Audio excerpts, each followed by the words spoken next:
ಬದಲಾಗೋದಿಲ್ಲ.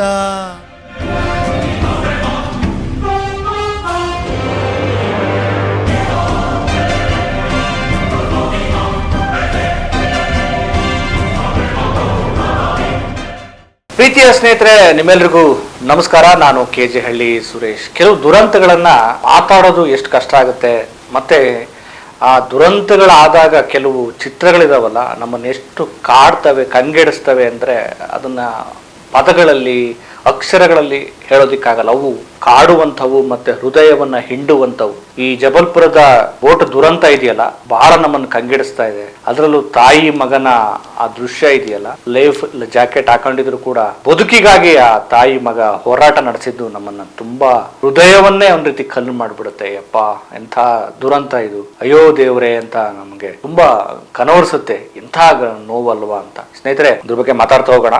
ಮಧ್ಯಪ್ರದೇಶದ ಜಬಲ್ಪುರದ ನರ್ಮದಾ ನದಿಗೆ ಅಡ್ಡಲಾಗಿ ಕಟ್ಟಿರುವಂತಹ ಈ ಒಂದು ಡ್ಯಾಮ್ನ ಬೋರ್ಗಿ ಡ್ಯಾಮ್ನಲ್ಲಿ ಆದಂತಹ ದುರಂತ, ದೋಣಿ ದುರಂತ, 2 ದಿನಗಳ ಹಿಂದೆ ಆದಂತಹ ಈ ದೋಣಿ ದುರಂತ ಬಹಳ ದುಃಖಕ್ಕೆ ಈಡು ಮಾಡಿದೆ. ದೇಶದಾದ್ಯಂತ ಬಹಳ ಫೋಟೋಗಳು, ವಿಡಿಯೋಗಳು ವೈರಲ್ ಆಗ್ತಾ ಇದೆ. ಏನಾಯ್ತು, ಎಲ್ಲಿ ವೈಫಲ್ಯ ಆಯ್ತು, ಯಾವ ರೀತಿ ಘಟನೆ ಆಯ್ತು ಅಂತ ಹೇಳಿ ನಾವು ಮಾತಾಡ್ತಾ ಹೋಗೋಣ.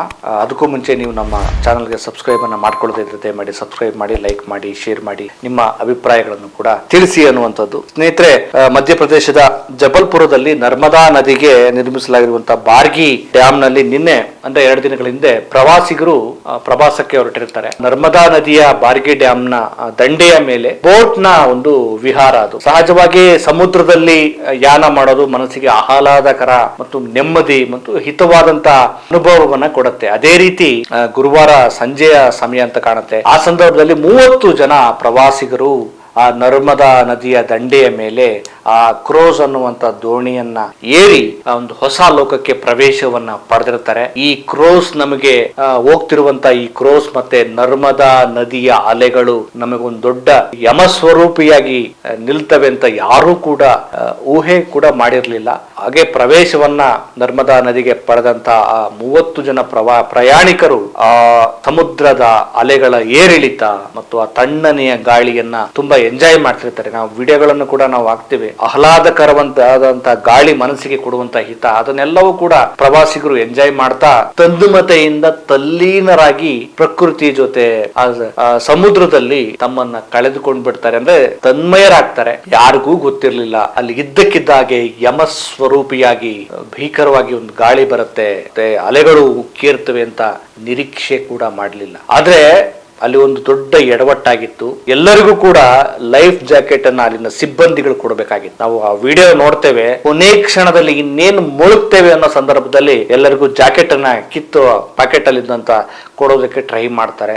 ಎಂತ ವೈಫಲ್ಯ ಅಲ್ವಾ. ಮತ್ತೆ ಪ್ರವಾಸಿಗರಿಗೂ ಕೂಡ ಇದು ಒಂದ್ ರೀತಿ ಎಚ್ಚರಿಕೆಯ ಪಾಠ. ನಾವೆಲ್ಲೇ ಪ್ರವಾಸಕ್ಕೆ ಹೋಗ್ಲಿ, ಸಮುದ್ರಕ್ಕೆ ಇಳಿಲಿ, ಸಮುದ್ರದ ಆಳಕ್ಕೆ ಇಳಿಲಿ, ಇನ್ನೆಲ್ಗೋ ಹೋಗ್ಲಿ, ಅಲ್ಲಿ ನಮ್ಮ ಜೀವ ಸುರಕ್ಷತೆಗೆ ಏನೆಲ್ಲ ಕ್ರಮಗಳಿದಾವೆ, ಏನೆಲ್ಲ ಯೋಜನೆ ಮತ್ತು ಯೋಚನೆಗಳಿವೆ ಅನ್ನೋದನ್ನ ಮೊದಲು ಕನ್ಫರ್ಮ್ ಮಾಡ್ಕೋಬೇಕು. ಮತ್ತೆ ಜೊತೆಗೆ ಈ ಕಾರ್ಯಕ್ರಮವನ್ನ ಆಯೋಜನೆ ಮಾಡುವಂತವ್ರು ಏನು ಮಧ್ಯಪ್ರದೇಶದ ಪ್ರವಾಸೋದ್ಯಮ ಇಲಾಖೆ ಆ ನರ್ಮದಾ ನದಿಯ ದಂಡೆಯ ಮೇಲೆ ಬರುವಂತಹ ಪ್ರವಾಸಿಗರನ್ನ ಬೋಟ್ ಮೂಲಕ ಕರೆದುಕೊಂಡು ಹೋಗಿ ಅಲ್ಲಿನ ಸಮುದ್ರದ ಕ್ರೀಡಾ ಚಟುವಟಿಕೆಗಳನ್ನ ಮಾಡುವ ಈ ಕಾರ್ಯಕ್ರಮದಲ್ಲಿ ಮೊದಲು ಪ್ರವಾಸಿಗರಿಗೆ ಆದ್ಯತೆಯನ್ನ ಕೊಡಬೇಕು. ಮತ್ತೆ ಪ್ರವಾಸಿಗರು ಈ ತರಹದ ಲೈಫ್ ಜಾಕೆಟ್ ಗಳನ್ನ, ಸುರಕ್ಷತೆಯನ್ನ ಅನುಸರಿಸಬೇಕು ಅಂತ ಹೇಳಿ ತಿಳಿ ಹೇಳಬೇಕಾಗಿತ್ತು. ಇಲ್ಲಿ ಒಂದು ದೊಡ್ಡ ವೈಫಲ್ಯವೇ ಆಗಿದೆ. ಆ ದುರಂತ ಆಗೋದಕ್ಕಿಂತ ಮುಂಚೆ ಕೆಲವು ವಿಡಿಯೋಗಳಿದಾವೆ. ಎಷ್ಟು ಸಹಜವಾಗಿ ಪ್ರಕೃತಿಯನ್ನ ಅನುಭವಿಸುವಂತ ಒಂದು ವಾತಾವರಣ ಎಲ್ಲವನ್ನು ಕೂಡ ಅವರು ಫೀಲ್ ಮಾಡ್ತಾರೆ. ಇನ್ನೊಂದು ವಿಡಿಯೋ ಕೊನೆ ಕ್ಷಣದಲ್ಲಿ ಜೀವ ಹೋಗ್ತದೆ ಅನ್ನೋ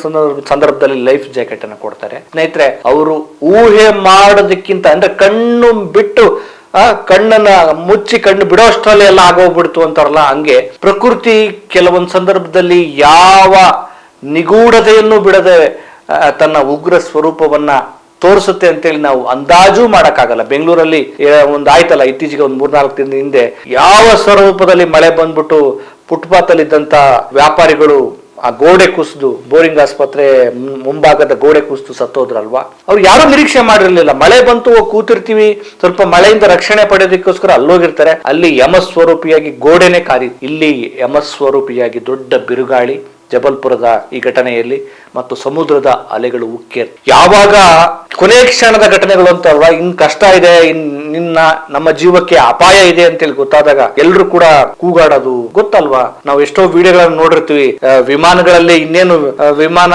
ಕೆಳಗಿಳಿಯಲ್ಲ ಅಂತ ಗೊತ್ತಾದಾಗ ಪ್ರಯಾಣಿಕರು ಯಾವ ರೀತಿ ಆತಂಕವನ್ನ, ದುಃಖವನ್ನ, ಅಳುಲನ್ನ ವ್ಯಕ್ತಪಡಿಸ್ತಾರೆ. ಅದೇ ರೀತಿ ಅವರೆಲ್ಲ ಯಾವ ದುಃಖವನ್ನ, ಯಾವ ಅಳುಲನ್ನ ವ್ಯಕ್ತಪಡಿಸಿದ್ರು ಗೊತ್ತಿಲ್ಲ, ಅದು ಅವ್ರಿಗೆ ಗೊತ್ತಿರುತ್ತೆ. ಕೆಲವು ವಿಡಿಯೋಗಳು ಸರಿ ಆಗಿದ್ದಾವೆ. ಇದ್ದಕ್ಕಿದ್ದಾಗೆ ದೋಣಿ ಮುಗುಚಿ ಬಿದ್ದುಬಿಡುತ್ತೆ, ಅಂದ್ರೆ ಉಲ್ಟಾ ಬಿದ್ದು ಬಿಡುತ್ತೆ. ಆ ಬೋಟ್ ಉಲ್ಟಾ ಬಿದ್ದಾಕ್ಷಣ ಒಂದಷ್ಟು ಜನ ಅಂದ್ರೆ ಲೈಫ್ ಜಾಕೆಟ್ ಅನ್ನ ಹಾಕೊಂಡು ಅಂದ್ರೆ ಧರಿಸಿದ್ದಂಥವ್ರು ಒಂದಷ್ಟು ಜನ ಬಚಾವ್ ಆಗ್ತಾರೆ. ಅಲ್ಲೇ ಪಕ್ಕದಲ್ಲಿ ಇದ್ದಂತ ಇನ್ನೊಂದು ಬೋಟ್ ಬಂದು ಅವ್ರನ್ನ ರಕ್ಷಣೆ ಮಾಡೋ ಕೆಲಸವನ್ನ ಮಾಡುತ್ತೆ. 30 ಜನ ಪ್ರಯಾಣಿಕರಲ್ಲಿ 17 ಜನ ಬಚಾವ್ ಆಗ್ತಾರೆ. ಇನ್ನೊಂದಷ್ಟು 4-5 ಜನ ಕಾಣೆಯಾಗಿದ್ದಾರೆ ಅಂತ ಹೇಳಲಾಗ್ತಾ ಇದೆ. ಅವರನ್ನು ಕೂಡ ಅವರು ಜೀವಂತವಾಗಿದ್ದಾರೋ ಅಥವಾ ಅವರು ಕೂಡ ಬಲಿಯಾಗಿದ್ದಾರೋ ಗೊತ್ತಿಲ್ಲ. ಅವರನ್ನು ಕರೆತರುವ ಅಥವಾ ಅವ್ರನ್ನ ರಕ್ಷಣೆ ಮಾಡೋದಕ್ಕೆ ರಕ್ಷಣಾ ತಂಡ ಕಾರ್ಯಾಚರಣೆ ಮಾಡ್ತಾ ಇದೆ. ಬಲಿಯಾಗ್ತಾರೆ. ಅದರಲ್ಲಿ ಮಕ್ಕಳು ಇರ್ತಾರೆ, ಮತ್ತೆ ವಯಸ್ಸಾದವರು ಇರ್ತಾರೆ, ಪುರುಷರು ಇರ್ತಾರೆ, ಹೆಣ್ಮಕ್ಳು ಎಲ್ಲರೂ ಕೂಡ ಇದಕ್ಕೆ ಬಲಿಯಾಗಿರುವಂತದ್ದು. ಇದು ಜಬಲ್ಪುರದ ಈ ಬಾರ್ಗೆ ಅಣೆಕಟ್ಟು ಜಬಲ್ಪುರದಿಂದ ಒಂದು 35 ಕಿಲೋಮೀಟರ್ ದೂರದಲ್ಲಿರುತ್ತೆ. ಆದ್ರೆ ನನ್ನ ಸ್ನೇಹಿತರೆ, ಇಲ್ಲಿ ನಮಗೆ ತುಂಬಾ ಕಾಡೋದೇನು ಅಂದ್ರೆ ತಾಯಿ ಮತ್ತು ಮಗನ ಆ ದೃಶ್ಯಾವಳಿಗಳು. ಮಾರನೇ ದಿನ ಕೂಡ ರಕ್ಷಣಾ ತಂಡ, NDRF, SDRF ಎಲ್ಲ ಈ ದೋಣಿಯಲ್ಲಿ ಮುಳುಗಿ ಸತ್ತವ್ರನ್ನ ಹೊರಗಡೆ ತರೋ ಕೆಲಸವನ್ನ ಮಾಡೋ ಸಂದರ್ಭದಲ್ಲಿ ಆ ರಕ್ಷಣಾ ಕಾರ್ಯಾಚರಣೆಯ ತಂಡದವರಿಗೂ ಮತ್ತು ಅಲ್ಲಿದ್ದಂತ ಜನರಿಗೂ ಮತ್ತು ಆ ಫೋಟೋ, ಆ ವಿಡಿಯೋ ನೋಡಿದ ಎಲ್ಲ ನಮಗೂ ನಿಮಗೂ ಕಣ್ಣಾಲೆಗಳು ಒದ್ದೆ ಆಗ್ತವೆ. ಆ ತಾಯಿ ತನ್ನ ಮಗನನ್ನ ಲೈಫ್ ಜಾಕೆಟ್ ಹಾಕೊಂಡಿರ್ತಾರೆ, ಆ ಮಗುವಿಗಿರಲ್ಲ, ಆದ್ರೂ ಆ ಮಗುವನ್ನ ಅಪ್ಪಿಕೊಂಡಿರ್ತಾರೆ. ಇಬ್ರು ಕೂಡ ಜೀವ ಚೆಲ್ಲಿರುತ್ತೆ. ನಮ್ಗೊಂದು ಪ್ರಶ್ನೆ ಬರುತ್ತೆ, ಲೈಫ್ ಜಾಕೆಟ್ ಹಾಕಿದ್ರು ಕೂಡ ಯಾಕೆ ತಾಯಿ ಮಗ ಬಚಾವಾಗ್ಲಿಲ್ಲ ಅಂತ. ಕೆಲವೊಂದ್ಸರಿ ವಿಧಿ ಎಂತ ಕ್ರೂರವಾದ ಆಟವನ್ನ ಆಡತ್ತೆ ಅಂತಂದ್ರೆ, ಅಥವಾ ಅವ್ರಿಗೆ ಕೆಲವು ಸಂದರ್ಭಗಳು ಎಷ್ಟು ಅಪಾಯಕಾರಿಯಾಗಿ ಪರಿಣಮಿಸುತ್ತವೆ ಅಂತ ಅಂದ್ರೆ, ಆ ದೋಣಿ ಮುಗುಚಿ ಬಿದ್ದಾಗ ಕೆಲವರು ಬಚಾವಾಗಿದ್ದಾರೆ ಲೈಫ್ ಜಾಕೆಟ್ ಇದ್ದವರು ಕೂಡ. ಆದ್ರೆ ಇವರು ಕ್ಯಾಬಿನ್ ಒಳಗಡೆ ಬಿದ್ದ್ಬಿಟ್ಟಿದಾರಂತೆ. ಅಂದ್ರೆ ಡ್ರೈವ್ ಮಾಡ್ತಾರಲ್ಲ ಆ ಪ್ರದೇಶಕ್ಕೆ ಇಬ್ರು ಬಿದ್ದಿರೋದ್ರಿಂದ ತಾಯಿ ಮತ್ತು ಮಗ ಉಸಿರುಗಟ್ಟಿ ಸತ್ತಿರುವ ಸಾಧ್ಯತೆಗಳಿದಾವೆ ಅಂತ ಹೇಳಲಾಗ್ತಾ ಇದೆ. ಆ ಸಂದರ್ಭದಲ್ಲಿ ಆ ತಾಯಿ ತನ್ನ ಮಗುವನ್ನ ರಕ್ಷಣೆ ಮಾಡೋದಕ್ಕೆ ಅದೆಷ್ಟು ಕಷ್ಟಪಟ್ಟಿರ್ಬೋದು, ಅದೆಷ್ಟು ಒದ್ದಾಟ ಮಾಡಿರ್ಬೋದು. ಆ ಮಗು ನನ್ನ ತಾಯಿ ಇದ್ದಾಳೆ, ನನ್ನನ್ನು ಕಾಪಾಡ್ತಾಳೆ ಅಂತ ಅದು ಹೆಂಗೆ ಅಪ್ಕೊಂಡು ನಿರೀಕ್ಷೆ ಮಾಡಿರ್ಬೋದು. ಅದು ನಮ್ಮನ್ನ ತುಂಬಾ ಒಂದ್ ರೀತಿ ಕಾಡುತ್ತೆ ಅಂತಾನೆ ಹೇಳ್ಬೋದು. ಇನ್ ಯಾವ ಪದಗಳಲ್ಲಿ ಅದನ್ನ ಆ ಸಂದರ್ಭವನ್ನ ಎಕ್ಸ್ಪ್ಲೈನ್ ಮಾಡೋದು ಬಹಳ ಕಷ್ಟ ಆಗುತ್ತೆ. ಅದೇ ಜೋಗಿ ಸಿನಿಮಾ ಇವು ಪ್ರೇಮ್ ಬರೀತಾರಲ್ಲ, ತಾಯಿನೇ ಎಲ್ಲ ಬದಲಾಗೋದಿಲ್ಲ, ಯುಗ ಉರುಳಿ ಕಳೆದೋದರು ಅಂತ. ಅದಕ್ಕೆ ನಾವು ಅಯ್ಯೋ ದೇವರೇ ಅಂತ ಟೈಟಲ್ ಕೊಟ್ಟಿದ್ದು. ಅಂದ್ರೆ ತಾಯಿ ಹೃದಯ ಅಂತ ದೊಡ್ಡದ್ದು ಅಂತ, ತನ್ನ ಮಗುವನ್ನು ಕಾಪಾಡಿಕೊಳ್ಳೋದಕ್ಕೆ ಎಲ್ಲಾ ರೀತಿಯ ಪ್ರಯತ್ನವನ್ನು ಪಟ್ಟಿದ್ದಾಳೆ. ಆದ್ರೆ ಆಗಿನ ಸಂದರ್ಭ ಸಪೋರ್ಟ್ ಮಾಡಿಲ್ಲ. ಅಂದ್ರೆ ಅವರು ಆ ಕಡೆ ಬಿದ್ದದ್ರಿಂದ ಹೊರಗಡೆ ಬರೋದಕ್ಕೆ ಸಾಧ್ಯ ಆಗಿಲ್ಲ. ಈ ವಿಡಿಯೋ ಎಲ್ಲ ಕಡೆ ವೈರಲ್ ಆಗ್ತಾ ಇದೆ. ನೋಡಿದವರು ಎಲ್ಲರೂ ಕೂಡ ಒಂದೆರಡು ಕಣ್ಣೀರನ್ನೇ ಹಾಕ್ಬೇಕು, ಅದ್ರ ಬಗ್ಗೆ ಒಂದು ಕವಿತೆ ಬರೀಬೇಕು, ಆ ಫೋಟೋ ನೋಡ್ತಾನೆ ಇರಬೇಕು ಅಂತ ಎಲ್ಲರಿಗೂ ಅನಿಸ್ತಾ ಇದೆ. ಯಾಕಂದ್ರೆ ತಾಯಿ ತನ್ನ ಮಗುವನ್ನ ಒಪ್ಕೊಂಡಿದ್ದಾಳೆ, ಕಾಪಾಡಬೇಕು ಅಂತ ಒದ್ದಾಡಿದಾಳೆ. ಇಂಥ ಬಾಂಧವ್ಯ ಅಲ್ವಾ ಅದು, ತಾಯಿ ಮತ್ತು ಮಗನ ಬಾಂಧವ್ಯ. ತಾಯಿ ಅಂದ್ರನೇ ಅದು ಅಂತ. ಎಲ್ಲರೊಳಗಡೆ ಒಬ್ಬಳು ತಾಯಿ ಇರ್ತಾಳೆ. ಆ ತಾಯಿ ಜಾಗೃತ ಆದಾಗ ಜಗತ್ತು ತುಂಬಾ ಸುಂದರವಾಗಿರುತ್ತೆ. ತಾಯಿ ಅಂದ್ರೆ ಮಗುವನ್ನ ಹೆತ್ತು ಆ ಥರದ್ದು ಅದೊಂದೇ ಬಾಂಧವ್ಯ ಅಷ್ಟೇ ಅಲ್ಲ, ಮನುಷ್ಯನ ಒಳಗಡೆ ತಾಯ್ತನ ಅನ್ನೋದೊಂದಿರುತ್ತೆ. ಅವ್ನ ಗಂಡಾಗ್ಲಿ ಹೆಣ್ಣಾಗ್ಲಿ, ಆ ತಾಯ್ತನ ಇದ್ರೆ ಜಗತ್ತು ಬಹಳ ಸುಂದರ ಅಂತ. ಅಂದ್ರೆ ಅದಕ್ಕೆ ಪ್ರೇರಣೆಯಾಗಿ ಆ ಚಿತ್ರ ಇದೆ ಮತ್ತು ತಾಯಿ ಮಗನ ಸಂದರ್ಭ ಇದೆ, ಆ ಒಂದು ಹೋರಾಟ ಇದೆ. ಅದನ್ನ ಹೇಳೋದಿಕ್ಕಾಗಲ್ಲ, ಬದುಕಬೇಕಾಗಿತ್ತು. ಅವಳು ಕೊನೆ ಕ್ಷಣದವರೆಗೂ ಆ ಮಗುನ ಬಿಟ್ಟಿಲ್ಲ. ತಾಯಿ ಹಂಗೆ, ಅವಳು ಯೋಧೆ ಅಂತ, ದೊಡ್ಡ ಯೋಧೆ ಅವಳು ತನಗಾಗಿ, ತನ್ನ ಕುಟುಂಬಕ್ಕಾಗಿ, ತನ್ನ ಮಗುವಿಗಾಗಿ ಕೊನೆವರೆಗೂ ಹೋರಾಡ್ತಾಳೆ. ಲಂಕೇಶ್ ಅವರ ಕವಿತೆ, ನನಗೀಗ 2 ಲೈನ್ ಹೇಳ್ತೀನಿ. ನನ್ನವ್ವ ಬನದ ಕರಡಿ ಅಂತೇಳಿ ಲಂಕೇಶ್ ಅವರು ಅವನ ಬಗ್ಗೆ ಬರೆದಿರೋ ಕವಿತೆ ಇದೆಯಲ್ಲ, ಅದೊಂದು ದೊಡ್ಡ ತಾಯಿ ಬಗೆಗಿನ ಇರುವಂತಹ ಜಗತ್ತಿನ ಶ್ರೇಷ್ಠ ಕಾವ್ಯಗಳಲ್ಲಿ ಅದೂ ಒಂದು ಕಾವ್ಯ. ನನ್ನವ್ವ ಬನದ ಕರಡಿ. ಅವಳು ಒಂದ್ ರೀತಿ ಕರಡಿ ಇದ್ದಾಗೆ. ಅವಳು ಭಗವದ್ಗೀತೆ ದೊಡ್ಡ ದೊಡ್ಡ ಗ್ರಂಥಗಳನ್ನ ಓದಿದವಳಲ್ಲ. ಅವಳು ಕಾಳು ಕಡ್ಡಿಗೋಸ್ಕರ, ಸೂರಿಗೋಸ್ಕರ, ತನ್ನ ಕುಟುಂಬಕ್ಕೋಸ್ಕರ, ತನ್ನ ಮಗುವಿಗೋಸ್ಕರ ಅವಳು ಒಂದ್ ರೀತಿ ಕರಡಿ ತರ, ಬನದ ಕರಡಿ ತರ ಅವಳು ಇದ್ದವಳು. ಅಂಥ ಕರಡಿ ನನ್ನವ್ವ. ಹಿಂಗೆ ಅವ್ವ ತಾಯಿ ಅಂದ್ರೆ ಅದೊಂದು ತ್ಯಾಗಮಯಿ ಮತ್ತು ಒಂದು ಯೋಧೆ ತರ ಅವಳು ತನಗಾಗಿ, ತನ್ನ ಮಗುವಿಗಾಗಿ, ಕುಟುಂಬಕ್ಕಾಗಿ ಹೋರಾಡ್ತಾಳೆ ಅನ್ನೋ ಅದೇ ರೀತಿ ಆ ಫೋಟೋಗಳು ನಮ್ಮನ್ನ ಕಲಕಿಸ್ತವೆ, ಮರುಕ ಪಡುವಂತೆ ಜೀವವನ್ನ ಹಿಂಡುತ್ತವೆ. ಈ ಘಟನೆಗಳು ಮರುಕಳಿಸದ ಹಾಗೆ ಮಧ್ಯಪ್ರದೇಶದ ಸರ್ಕಾರ ಇನ್ನಾದರೂ ಎಚ್ಚೆತ್ತುಕೊಂಡು ಈ ಪ್ರವಾಸೋದ್ಯಮ ಸ್ಥಳಗಳಲ್ಲಿ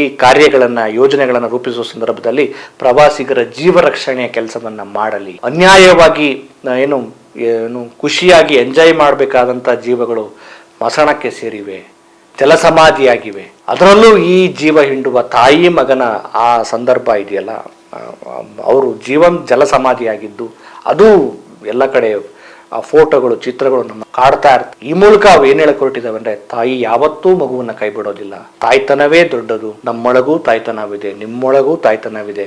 ಎಲ್ಲರೊಳಗಡೆ ತಾಯ್ತನ ಜಾಗೃತ ಆದ್ರೆ ಜಗತ್ತು ಪ್ರೇಮಮಯಿಯಾಗಿರುತ್ತೆ ಅನ್ನೋ ಸಂದೇಶವೂ ಅದರಲ್ಲಿದೆ. ನಾವು ನೋಡ್ಬೇಕಷ್ಟೇ, ಒಳಗಣ್ಣಿನಿಂದ ಅದನ್ನು ನೋಡ್ಬೇಕು. ಸ್ನೇಹಿತರೆ, ಮತ್ತೊಂದು ವಿಚಾರದೊಂದಿಗೆ ನಿಮ್ಮನ್ನ ಭೇಟಿ ಮಾಡ್ತೇನೆ. ನಮಸ್ಕಾರ.